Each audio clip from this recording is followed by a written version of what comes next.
রাজ্যে কিন্তু শুধুমাত্র অষ্টম শ্রেণী পাস যোগ্যতায় সিভিক ভলেন্টিয়ার পদে কর্মী নিয়োগ করা হচ্ছে। তো আপনি যদি সিভিক ভলেন্টিয়ার পদে চাকরি করতে ইচ্ছুক হয়ে থাকেন, তাহলে আজকের ভিডিওটি আপনার জন্য। শুধুমাত্র অষ্টম শ্রেণী পাস যোগ্যতা, পাশাপাশি কোনো রকম লিখিত পরীক্ষা ছাড়াই ইন্টারভিউ অর্থাৎ সাক্ষাৎকারের মাধ্যমে কিন্তু সিভিক ভলেন্টিয়ার পদে নিয়োগ করা হচ্ছে। তো আপনার অন স্ক্রিন দেখতেই পাচ্ছেন আবেদন ফর্মটি। কীভাবে আপনার আবেদন ফর্মটি ফিল আপ করবেন, কোথায় জমা করবেন, এর পাশে বেতন কী রয়েছে, কী ডকুমেন্টস লাগবে, কী বলা হয়েছে নোটিশে, স্টেপ বাই স্টেপ আলোচনা করবো আজকের ভিডিওতে। এবং আপনি যদি এখনও পর্যন্ত ভিডিওতে লাইক না করে থাকেন, অবশ্যই লাইক করে দেবেন। পাশাপাশি সাবস্ক্রাইব করে পাশের বেল ক্লিক করুন, সরকার রাখবেন পরবর্তী ভিডিও সবার আগে পাওয়ার জন্য। তো নোটিশে কিন্তু বলা হয়েছে সিভিক ভলেন্টিয়ার পদে কর্মী নিয়োগ করা হচ্ছে, যেখানে আবেদন করার জন্য শিক্ষাগত যোগ্যতা থাকতে হবে কমপক্ষে অষ্টম শ্রেণী পাস। এবং এখানে আপনাদের কিন্তু লিখিত পরীক্ষা হবে না, শুধুমাত্র ইন্টারভিউর মাধ্যমে নিয়োগ করা হবে। 50 নাম্বারের কিন্তু ইন্টারভিউ অনুষ্ঠিত হবে। আর আবেদন করার জন্য বয়স চাওয়া হয়েছে কমপক্ষে 20 বছর। 1/1/2025 অনুযায়ী কমপক্ষে 20 বছর এবং সর্বোচ্চ অর্থাৎ ম্যাক্সিমাম এক লিমিট দেওয়া কিন্তু নেই। 20 বছর কমপক্ষে থাকতে হবে এবং তার উপরে 21, 22, 25, 30, 35, 40 ইত্যাদি প্রত্যেকে আবেদন করার যোগ্য রয়েছেন।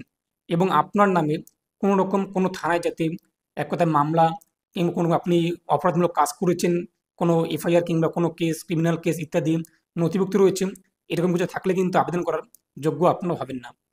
পাশাপাশি আপনাদের যদি এনএসএস কিংবা এনসিসি কিংবা আপনাদের ড্রাইভিং লাইসেন্স কিংবা কম্পিউটার অ্যাপ্লিকেশন কোর্স করার সার্টিফিকেট থাকে, তাহলে আপনাদের কিন্তু অগ্রাধিকার দেওয়া হবে। এখন আমরা দেখে নিচ্ছি আপনি কি আবেদন ফর্মটিকে ফিল আপ করবেন। ওয়ান স্ক্রিনে আপনি দেখতেই পাচ্ছেন আবেদন ফর্মটি। এই ফর্মটি আপনি কোথায় পাবেন সেটিও আমি আপনাদের ভিডিওর মধ্যে জানিয়ে দেবো। প্রথমত বলা হয়েছে name of the police station. এখানে আপনি আপনার থানার নাম লিখে দেবেন, কোন থানা, এরপর জেলার নাম উল্লেখ করে দেবেন। এখানে আপনি আপনার ফটো বসিয়ে দেবেন। এরপর আপনি আপনার নাম বসিয়ে দেবেন ক্যাপিটাল লেটার, সম্পূর্ণ বড় হাতের অক্ষরে ইংরেজিতে। এরপর জেন্ডার, লিঙ্গ, এরপর ডেট অফ বার্থ কী রয়েছে, তারপর বাবার নাম, মায়ের নাম, মোবাইল নাম্বার, ইমেল আইডি উল্লেখ করে দেবেন। এরপর আপনি প্রেজেন্ট অ্যাড্রেস, বর্তমান ঠিকানা, এরপর আপনার স্থায়ী ঠিকানা তা উল্লেখ করে দেবেন। এবং এডুকেশন কোয়ালিফিকেশান আপনার কী রয়েছে তা উল্লেখ করে দেবেন। এবং আপনার তার জেরক্স লাগবে। পাশাপাশি বলা হয়েছে আপনাদের কোন কোন দক্ষতা রয়েছে কিনা, আপনি এনসিসি কিংবা এনএসএস অথবা স্কোয়াডস কিংবা সিভিল ডিফেন্স কিংবা কোনো খেলাধুলায় পারদর্শী কিংবা ড্রাইভিং লাইসেন্স রয়েছে কিনা, নাকি টেকনিক্যাল কোনো রকম স্কিল রয়েছে কিনা, নাকি কম্পিউটার স্কিল আপনাদের রয়েছে কিনা। থাকলে তা আপনি নিচে এখানে বসিয়ে দেবেন 10 নম্বর পয়েন্টে। 11 নম্বরে বলা হয়েছে কিন্তু আপনার নামে কোনো রকম অপরাধমূলক কাজ যে আপনি করেছেন এই জন্য কোনো থানায় এফআইআর রয়েছে কিনা, যদি না থাকে সেটা আপনি নো করে দেবেন এবং নিচে যে অপশনটি রয়েছে এটি ফাঁকা রাখবেন। যদি থাকে সেটা আপনি ইউজ করার পর কোন ক্রিমিনাল কিংবা কোন ধরনের অপরাধমূলক কাজ করেছেন তার ডিটেলস আপনি উল্লেখ করবেন।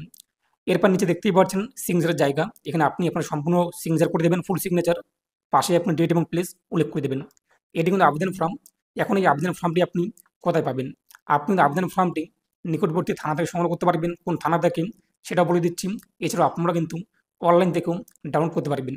তো আপনি আপনার মোবাইল ফোনের গুগলে চলে আসুন। গুগলে এসে আপনি সার্চ করবেন MD 360 নিউজ লেখে। তো আপনি যখনই সার্চ করবেন MD 360 নিউজ লেখে, প্রথমে আপনি একটি ওয়েবসাইট পেয়ে যাবেন md360news.com, সেই পোর্টালে চলে আসবেন। এরপর এখানে আপনি প্রথমেই কিন্তু সেটি পেয়ে যাবেন সিভিক ভলেন্টিয়ার নিয়োগ করা হচ্ছে, অথবা আপনি দেখতে পাবেন সার্চ বার রয়েছে, সার্চে আপনি সার্চ করবেন সিভিক ভলেন্টিয়ার লেখে। তো সিভিক ভলেন্টিয়ার লেখে আপনি যখনই সার্চ করবেন আপনার সামনে কিন্তু আর্টিকেলটি চলে আসবে।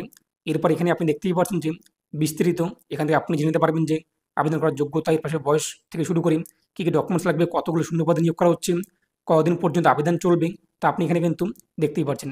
এবং কারা কারা আবেদন করতে পারবেন এবং কোথায় নিয়োগ করা হচ্ছে। আপনাদের কিন্তু দীঘার নবনির্মিত জগন্নাথ ধাম মন্দির এবং কমপ্লেক্স যে রয়েছে তার আশেপাশের ভিড় নিয়ন্ত্রণ করার জন্য 100টি শূন্যপদে নিয়োগ করা হচ্ছে। এবং আপনারা অফলাইনে আবেদন ফর্মটি সংগ্রহ করতে পারবেন। এর জন্য আপনাদের কী করতে হবে, দীঘা এবং দীঘা মোহনা উপকূলীয় থানা যে রয়েছে সেই থানা থেকে আপনারা কিন্তু সম্পূর্ণ বিনামূল্যে এই ফর্মটি পেয়ে যাবেন। পাশাপাশি এখানে এটাও বলা হয়েছে নোটিশে, এখানে কিন্তু তারাই আবেদন করার যোগ্য রয়েছেন। এখানে আবেদন করার জন্য আবেদনকারীকে পূর্ব মেদিনীপুরের দীঘা বা দীঘা মোহনা উপকূলীয় থানা এলাকার স্থায়ী বাসিন্দা হতে হবে, তাহলে কিন্তু আবেদন করার যোগ্য রয়েছেন। এবং আপনি যদি অন্য কোনো জেলার হয়ে থাকেন, কোচবিহার জেলা কিংবা এক কথা জলপাইগুড়ি কিংবা অন্য কোনো জেলা, সেক্ষেত্রে আপনারা কিন্তু এখানে আবেদন করার যোগ্য নন। তো আপনি যদি চান যে আপনাদের জেলাতে যখনই সিভিক ভলেন্টিয়ার পদে কর্মী নিয়োগের নোটিশ প্রকাশিত হবে তার আপডেট পেতে অবশ্যই কমেন্টে আপনি আপনার জেলার নাম জানিয়ে দেবেন। পাশাপাশি চ্যানেলটাকে সাবস্ক্রাইব করে পাশে বেল ক্লিক করে নোটিফিকেশন অল করে রাখবেন। যদি সাবস্ক্রাইব না করে দেখেন তো সাবস্ক্রাইব করে নেবেন এবং নোটিফিকেশনটিকে অল করে রাখবেন যাতে পরবর্তী ভিডিওগুলো সবার আগে দেখেন। এবং বেতন কী রয়েছে এখানে এখানে বলা হয়েছে কিন্তু প্রতিটি স্বেচ্ছাসেবককে একটি নির্দিষ্ট সম্মানী দেওয়া হবে। এই সম্মানীর পরিমাণ সরকার নির্ধারণ করবে। কাজ করার পরে থানার অফিসার ইনচার্জ অর্থাৎ ওসি কাজের বিবরণ দিয়ে অনুমোদন দিলেই কিন্তু টাকা দেওয়া হবে। তো বুঝতেই পারছেন, ইতিমধ্যে কিন্তু সিভিক ভলান্টিয়ার পদে কর্মী নিয়োগের বিজ্ঞপ্তি প্রকাশিত হয়েছে এবং আপনাদের জেলাতে যখনই আপডেট চলে আসবে আমি আপনাদের জানিয়ে দেবো কমেন্টে, তাই আপনি আপনার জেলার নাম জানিয়ে দেবেন। কোনো পার্সোনাল প্রশ্ন কিংবা কোনো কিছু জানার থাকলে অন স্ক্রিনে আপনি দেখতেই পাচ্ছেন আমার ইনস্টাগ্রাম আইডি রয়েছে, সেখানে আপনারা কিন্তু মেসেজ করতে পারবেন ফলো করে। এবং এই আবেদন কিন্তু চলবে, আবেদন আপনি জমা করতে পারবেন 19 মে পর্যন্ত। 19 তারিখ পর্যন্ত ডেট রয়েছে, বিকেল 5টা পর্যন্ত। আর আপনারাও কিন্তু দীঘা এবং দীঘা উপকূলীয় মোহনা যে থানা রয়েছে সেই থানা থেকে আবেদন ফর্ম সংগ্রহ করতে পারবেন, পাশাপাশি সেখানেই জমা করতে পারবেন। তো ভালো থাকুন, সুস্থ থাকুন, পরবর্তী ভিডিওতে আপনার সঙ্গে দেখা হচ্ছে।